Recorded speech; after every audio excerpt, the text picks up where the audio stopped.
لە بابەتی پرۆژە بودجێ عێراقدا دەمێنینەوانێ کە باس لەوە دەکرێت پرۆژە بودجەی ساڵی 2020 عێراق پرۆژەیەکی سەپەلاحە با 200 تریلیۆن دینار دەخەمڵێنرێت. دکتۆرە نەرمین معروف ئەندامی لیژنەی دارایی لە ئەنجومەنی نوێنەرانی عێراق جەنابیان ڕاستەوخۆ لێرن. دکتۆرە سڵاوت لێبێ، سوپاس کە لێرەی. دەمەوێت سەرەتا لەو پرۆژە بودجێەوە دەست پێ بکەین. 200 تریلیۆن دینار ئێوە چۆن لێی دەڕوانن بۆ عێراق؟ پێتانوانیە پرۆژێکی زەبەلاحە ئەو ڕێژە پارێ ڕێژێکی زۆر زەبەلاحە؟ بەڵێ سەرەتا سڵاو لە بەڕێز و لە سەرجەم بینێرانی کورسات نیوز. دیارە بۆ ساڵی 2023 و تەوەقوعەکرێ کە بودجەیەکی گەورە پەسەند بکرێت لەلایەن ئەنجومەنی نوێنەرانەوە هەروەکو پێشبینیەکان و هەندێک جاریش لێدوانی هەندێک لە بەرپرسانی حکومی لە عێراقا باز لەواکەن کە ئەو پرۆژە یاسایی بودجە کە بەنیازن بۆ ساڵی 2023 بینێرنە ئەنجومەنی نوێنەران قەبارەکەی لە حدودی 130 ملیار دلار بێت کەەوە هێندەی تقریبان 200 تریلیۆن دیناری عێراقێک ئەمە ئەتوانین بڵێن گەورەترین بودجەیە لە مێژووی عێراقا کە پەسەند کرابێت یاخۆ با بڵێن پێشنیاز کرابێت. ئەمەش ئەگەڕێتەوە بۆ ئەوەی کەەوە عێراق بۆ ساڵی 2022 ئێستا کە تەنها مانگوشتێکی ماوە بودجەی نەبووە بە حکومی ئەو بارودۆخە سیاسەیە کە ڕۆبەڕووی عێراق بۆوانێ لە پار ساڵەوانێ بۆ هۆی درەنگ پێکێنانی حکوومەتی نوێی عێراق لە دوای هەڵبژاردنەکانی پارساڵەوە ئەمە وای کردکەوە نەتوانرێت بە پێی دەستور و یاسا بەرکارەکان کە بودجە پەسەند بکرێت بۆ ساڵی 2022 ئەمەش وای کردکەوە عێراق توانین بڵێن بە شێک لە شێوەکان جۆرێک لە تەقەشوفی دارایی پەیڕەو کرد بە حکومەوەیەکەوە بە پێی یاسای ئەوەی کە پێوترە ئیدارەی مالی تەنها بە ڕێژەی 1 لەسەر 12 خەرجەکانی پار ساڵ توانیوێتی ئیدامەی خەرجەکانی خۆی بە وەکو حکوومەت کە ئەمەش بە دڵنیاییەوە کەمترێکە لە پێداویستەکانی هاوڵاتیانی عێراق بە تایبەتی کە ئێمازانین لە دوای تا ڕادەیە کەمبوونەوەی کاریگەریەکانی کۆرۆنا و هەروەها هەڵکشانی نرخی نەوتی خاو لە بازارەکانی جیهانە و گۆڕانکاری یاخود دروستبوونی گۆڕانکاری لە بارودۆخی ئابووری و کۆمەڵایەتی لە عێراقا بە تاڕادێک توانین بڵێن زیادبوونی ڕێژەی هەژاری و بێکاری و هەروەها هەڵکشانی ئاستی گشتی نرخەکان بە تایبەتی لە دوای گۆڕانکاری لە نرخی ئاڵگۆڕی دۆلار بەرامبەر بە دینارە و بەرزبوونەوەی نرخی دۆلار کە ئەمانە تا ڕادێک هێزی کردنی دیناری کەم کردەوە و لە هەمان کاتیشا کاریگەریەکانی جەنگی رووسیا ئۆکرانیا لەسەر نرخی کاڵا و شمەک بە تایبەتی خۆراک لەسەر ئاستی جیهان کەوای کردو وڵاتانی هاوردەکاری ئەم کەلوپەلانە پێویستکە کە بڕەپارەیەکی زیاتر خەرجکەن کە عێراقی یەکێکە لە وڵاتە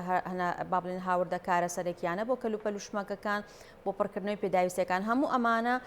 وا ئەخوازەیەکەوە بڕەپارەیەکی زۆرتر وەکو خەرجی گشتی تەرخان بکرێ و بە تایبەتی کە بەهۆی وەکوتمان ساڵی 2020 کاریگەریەکانی کۆرۆنا و هەروەها ئەم ساڵیشکە بودجە نەبووە نەتوانراوە وەک پێویست پارە تەرخان بکرێت بۆ ژێرخانی ئابووری بۆ پرۆژەکانی بواری و بەرهێنان جگەلەوەی کەوا خەرجەکانی حکوومەت بەهۆی ئەو فاکتەرانی کە باسمان کرد لە بواری بەگەرخستنی ئاساییە هەموومانە پارەیەکی زیاتری پێویستە بێ وەجگەلەوە کە زیادبوونی ژماری دانیشتوان خۆی بۆ خۆی هۆکارێکی ترە کەوە ئەخوازێت کە بۆ زیادبوونی ئەو ژماری دانیشتوانە خەرجی زیاتر حکوومەت لە ئەستۆ بگرێت بۆ دەستە بەرکردنی پێداویستیەکانی ژیان و خزمەتگوزاریە گشتیەکان هەموو ئەمانە ئەو فاکتەرانن کە پاڵنەرن بۆ ئەوەی کەوا حکوومەتی عێراقی بودجەیەکی گەورە بخاتە بەردەست ئەنجومەنی نوێنەران تاوەکو پەسەند بکرێ و بتوانێت دەستکراوە بێ بۆ ئەوەی کەوا خواست و ویستی کۆمەڵانی خەڵکی عێراق و بە تایبەتی ئەو بەڵێنانەی کەوا حکوومەت داوێتی بە هاوڵاتیان و لە کارنامەکەیە ڕەنگی داوەتەوە کە 5 تەوەری سەرەکی کردوتە ئەولەویەتی کاری خۆی ئەم حکوومەتە نوێیە کە باشە ئەگەر دیقەت بین ئەم 5 تەوەرە وێڕای مەسەلەی گەندەڵی بەگژاچوونەوەی گەندەڵی تەوەرەکانی تری پێیوەستە بە کەمکردنەوەی هەژاری و هەروەها کەمکردنەوەی بێکاری و خزمەتگوزاریە گشتیەکان و چاکسازی لە سێکتەرە ئابوووریەکانە هەموو ئەمانش بە دڵنیاییەوە پێویستیان بە پارەیە تاوەکو بتوانرێت ئەو ئەولەویەت و ئامانجانەی کە لە کارنامەکەیە هاتووە جێبەجێ بکرێت. باشە دکتۆرە نەرمین لەو بودجە زەبەلاحی ئێمە باسمان کرد ببوورە دکتۆرە دواتر دەگەڕێمەوە لای تۆ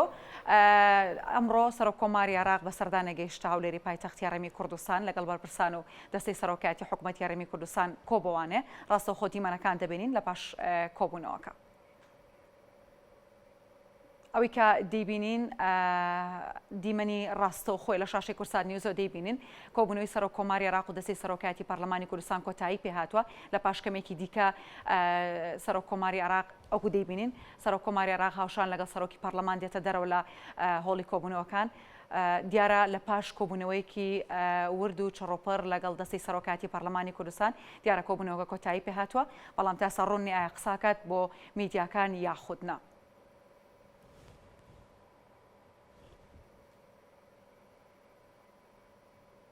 ئەوەی کە ئەیبینین دکتۆر لەتیف ڕەشی سەرۆک کۆماری نوێی عێراق ئەمڕۆ بە سەردانێک هاتە هەولێری پایتەخت بە ئامانجی کۆبوونەوەی لەگەڵ دەستەی سەرۆکایەتی وەروەها کۆمەڵێک بەرپرسی حکوومەتی هەرێمی کوردستان قسەیان کرد سەبارەت بە کۆمەڵێک تەوەری تایبەت بە هەرێم واروەها بەغداد و ئامانجیش لە سەردانەکە باشکردنی پەیوەندی نێوان هەرێم و بەغداد بووە. ئەوەی کە دەبینن ساتی جێشتنی سەرۆکی پەرلەمانی کوردستانە لە سەرۆکایەتی حکوومەتی هەرێمی کوردستان.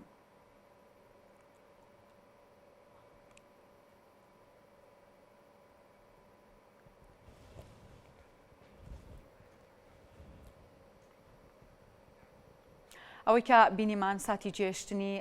سەرۆک کۆماری عێراق بوو دیارە ئەمڕۆ بە سەردانێک گەیشتە هەولێری پایتەخت بە ئامانجی ئەوەی یاخود بە ئامانجی کۆبوونەوە و باشکردنی پەیوەندیەکانی نێوان هەرێم و واروەها بەغداد و کۆبوونەوەی لەگەڵ سەرۆکانی خود بەرپرسانی حکوومەتی هەرێمی کوردستان ئەنجامدا هاوکات لەگەڵەوەشدا دیمەنی کۆتایی کە بینیمان ئەو بکە دکتۆر لەتیف ڕەشی لەگەڵ دەستەی سەرۆکایەتی پەرلەمانی کوردستان کۆبووانێ و لە ئێستاشدا کۆبوونەوەکە کۆتایی پێهات و جەنابیان کۆبوونەوەکان جێهێشت. ئێمە دەچینەوە لای میوانەکەمان دکتۆرە نەرمین معروف ئەندامی لیژنەی دارایی ئەنجومەنی نوێنەرانی عێراق جەنابیان ڕاستەخۆ لەگەڵ ئێمە باسمان لەو پرۆژە بودجەیە کرد کە وا بڕیارە بۆ ساڵی 2023 جێبەجێ بکرێت. دکتۆرە دەمەوێت بینەوە سەر بابەتەکەی خۆمان ببوورەکە بڕیمانی بەڵام دەمەوێت بزانم لەو 200 تریلیۆن دینار یاخود ئەو بودجە زەبەلاحی کە بۆ ساڵی 2023 حکوومەتی عێراقی دەیبێت هەرێمی کوردستان پشکی چۆن دەبێت لەو بودجە زەبەلاحەدا؟ بەڵێ دیارە لە دوای ینی ڕوخانەی ڕژێم و لەگەڵ یەکەم کابینەی حکوومەت و هەڵبژاردنەکانی عێراق لە ساڵی 2005 بە دواوە هەمیشە کورد بەشداربوویەکی سەرەکی کابینە یەک لە دوایەکانی حکوومەتی عێراق بووەوە بەدڵنیاییەوە ئێمەش وەکو پێکهاتێکی سەرەکی عێراق مافمان هەیە بەپێی دەستور کە بەشێک لەو داهات و سامانەی عێراق بە شێوەیەکی عادیلانە بەر هەرێمی کوردستان کە هەروەکو چۆن لە مادەی 121 دەستورە هاتووە کابێ هەموو ئەو داهاتانەی کە بە شێوەیەکی اتحادی کۆکرێتەوانەیە حسەیەک واتە پشکێکی عادیلانە یەکسان بدرێتە هەرێم و پارێزگاکان تا بەشی پێداویستیەکانیان بکات و بە پرسیارەتەکانیانی پێ جێبەجێ بکەن و کۆمەڵێک پێوەردانراوەیەکی لە پێوەرەکان کە تا ئێستاکاری پێکراوە لە چەند خولی ڕابردووە ڕێژەی دانیشتوانە واتە ڕێژەی دانیشتوانی هەرێم یاخۆ پارێزگاکان دەستنیشانی ئەوەکە چەندێک لە بودجەی حکوومەتی فیدراڵ یا هەر داهاتێکی اتحادی بەر هەرێم و پارێزگاکان بکەوێت. لە ماوەی ڕابردووە مازانین کە تا تقریبا توانین بڵێن 3 خولی پەرلەمان یا تا 2 خول و شتێک ئەو ڕێژەیە کەوا هەرێمی کوردستان بە تایبەتی لە سەردەمی ڕەوانشاد مامجەلالە لە 170 بودجەی حکوومەتی اتحادی ئەنێردرا بۆ هەرێمی کوردستان بەڵام بەداخەوە توانی بڵێن لە ساڵی 2014 و لە دوای دروستبوونی ناکۆکی و گرژی لە بینی هەرێم و لە بینی حکوومەتی اتحادیە ئەم ڕێژەیە با بڵێن وێرە ئەوەی کەوانە نێردرا ڕێژەکەش کەم کرایەوە بۆ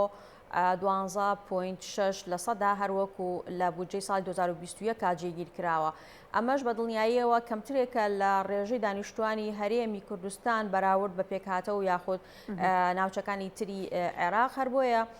تقریبا مانگێک بەر لە ئێستاە مانگێک زیاتر بەر لە ئێستا من نووسراوێکی فەرمیم ئاراستەی وەزارەتی پلاندانانی عێراق کرد بۆ ئەوەی کەوە بە نووسراوی فەرمی پێمان بڵێن هەرێمی کوردستان وەکو دانیشتوان چەندێک پێگەهێنن لە کۆی دانیشتوانی عێراق بە تایبەتی ئێمازانین کە لە عێراقان زیاتر لە 25 ساڵە کە سەرژمێری دانیشتوان نەکراوە تەنها خەمڵاندن هەیە بۆ دانیشتوان و ئەو خەمڵاندنە پێویستە بگەڕینەوە بۆ وەزارەتی پەیوەندیدار کە وەزارەتی پلاندانانە. طبعاً وەزارەتی ناوبراو لە وەڵامی نووسراوەکەمانە ئاماژەی بۆ یاوە کە هەرێمی کوردستان لە ئێستاە دانیشتوانەکەی لە 14 عێراق پێگەهێنێ بەو تەقدیراتانی کە ئەوان کردویان ئەو خەمڵاندنی کە ئەوان کردوانە کە عێراق لە ئێستا دانیشتوانەکەی 42 میلیۆنە و هەرێمی کوردستان نزیکی 6 میلیۆن کەسێکە بن ئەمەش بنەمایەکە کە ماتوانین وەکو نوێنەرانی کورد لە ئەنجومەی نوێنەران جەختی لێ بکەینەوە کە پێویستە پشکی هەرێمی کوردستان لە خەرجەکان و لە بودجەی حکوومەتی فیدراڵە لە 14 کەمتر نەبێت ئەمەش بە دڵنیاییەوە زیاترێکە لە ڕێژەی 12.6 کە لە ڕابردووە چەند ساڵێکە کاری پێکراوە لەبەرەوە ئەمە خاڵی یەکەمە کە ئێمە پێویستە داکۆکی لێ بکەین و بتوانین پشکی هەرێم بەو ڕێژەیە دەستنیشان بکەین و بە دڵنیاییەوە مەرجی تریش هەیە کە پێویستە هەردوولا لەسەری گفتوگۆ بکەن هەروەکو لە کارنامەی حکوومەتی نوێ عێراقا باس کراوە کە پێویستە هەرێم و لەگەڵ ناوەند لیژنەیەکی هاوبەشی پسپۆر لە دارایی لە یاسا لە نەوت پێک بهێنرێ بۆ ئەوەی کەوە ئامادەکاری بۆ بودجەی ساڵی 2023 و ڕێکەوتن لەسەر مەلەفی نەوت و گاز و پشکی هەرێم لە بودجەیە لە ڕێگەی دانوستانەوانێ جێگیر بکرێ ئەماش بە دڵنیاییەوە بۆ زامنکردنی مافی هەرێمی کوردستانە لەو بودجەیە. باشە دکتۆرە باس سێواکیڵی ئێمە هەوڵ ئەدەین ئەگەر ببێ بوو لە 14 ڕێ پشکی حکوومەتی یاریمی کوردستان لە پرۆژە بودجەی ساڵی 2023دا بکرێ لە 14 ئایا قورس نابێ کارکردن لەسەر ئەم بابەتە چونکە هێشتا هەرێم و بەغداد هێشتا هەرێم و عراق گرفتیانێ سەبارەت بە دۆسینەوەت ئەگەر ئەمەشی بێتە سەر کارکردن بۆ ئێوە قورس نابێت لەسەر ئەوەی کە ئێوە بتوانن ئەو ڕێژێ بکەن بە لە 14 و تەسبیتی بکەن خۆی وەکو باسم کرد لەبەرەوەی کە سەرژمێری نەکراوە لە عێراقا ئەوەی کە پشتی پێبەسترێت خەمڵاندنیش لایانی پەیوەندیدار بە مەسلەی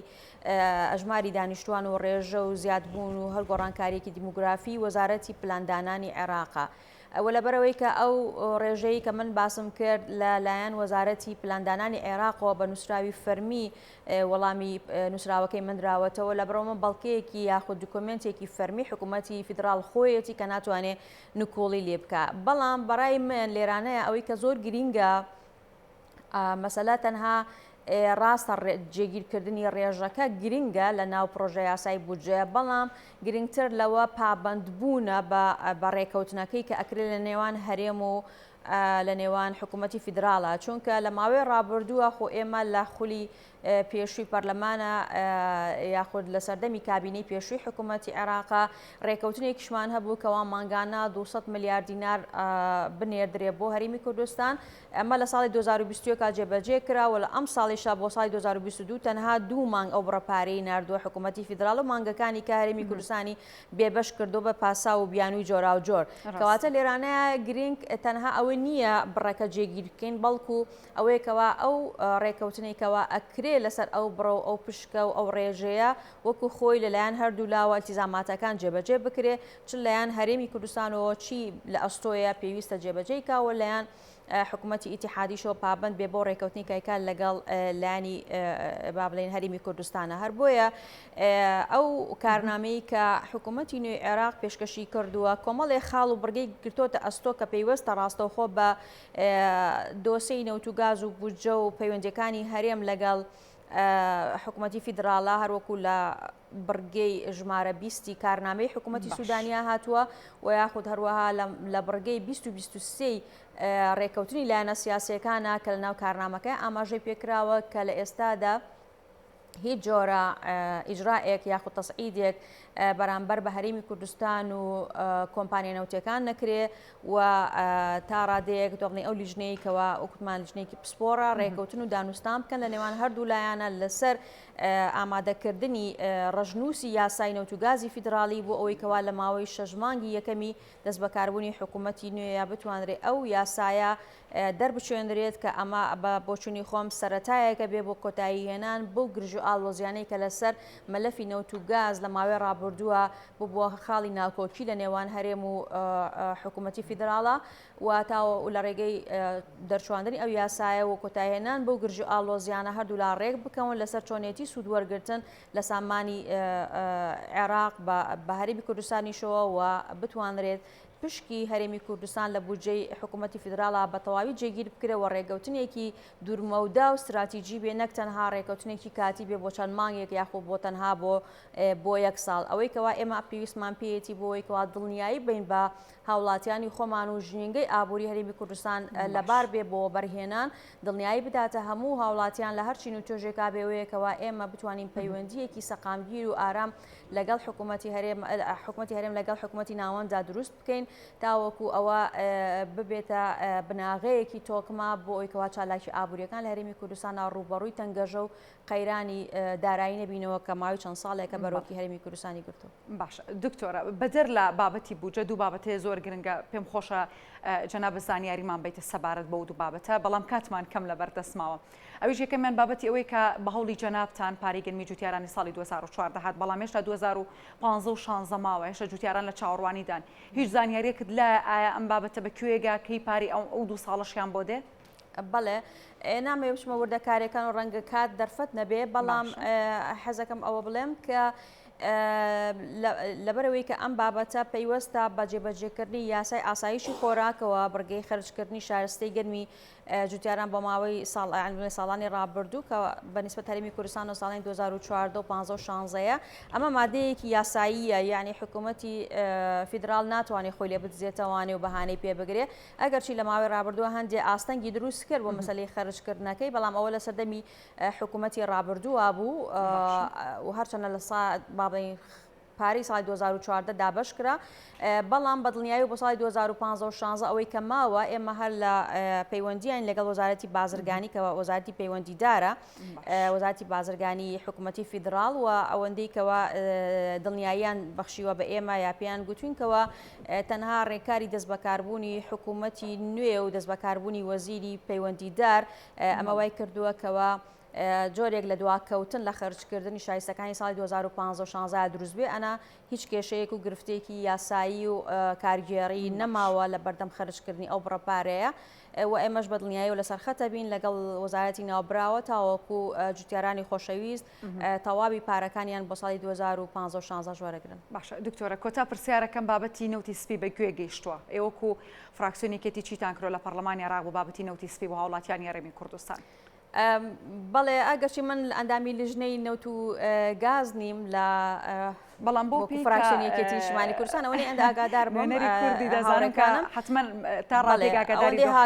ئاگادار بووم هاوڕێکانم لە فراکسیۆنێکێتی نیشتیمانی کوردستان هەوڵێکی جدیانیاوە لەگەڵ وەزارەتی نەوتی عێراقا بۆ ئەوەیکەوە پشکی هەرێمی کوردستان و بە تایبەتی شاری سلەیمانی دەستەبەر بکەن لە نەوت و گاز لەلایەن حکوومەتی فیدراڵەوانێ بە تایبەتی نەوتی سپی بۆ هاوڵاتیان و بۆ نرخێکەوە جەخت کراوەتەوە کە بە نرخی ئەوەیکەوە بە هاوڵاتیانی ناوچەکانی تری عێراق ئەفرۆشرێت بە هەمان نرخ بگاتە دەستی هاوڵاتیانی هەرێمی کوردستانیش ئەمە بەدڵنیاییەوە بە دوواداچوونمان ئەبێت وەکو لیژنەی دارایی بۆ مەسەلەی نرخی ئەو سوتەمەنیە هەر کات گەیشتە هەرێمی کوردستان وەکو ئەندامی لیژنەی دارایی بە دوواداچوونەکەم بۆ ئەو نرخە ئەگەر هاتوو بەو نرخە نەبوو کە لە پارێزگاکانی ترا پێی فرۆشراوە. دکتۆرە دەستەکانە خۆش بێ زۆر سپاس بۆ دکتۆرە نەرمین معروف ئەندامی لیژنەی دارایی ئەنجومەنی نوێنەرانی عێراق کە جەنابیان ڕاستەوخۆ بۆم گەشتی هەواڵ لەگەڵێم بوون.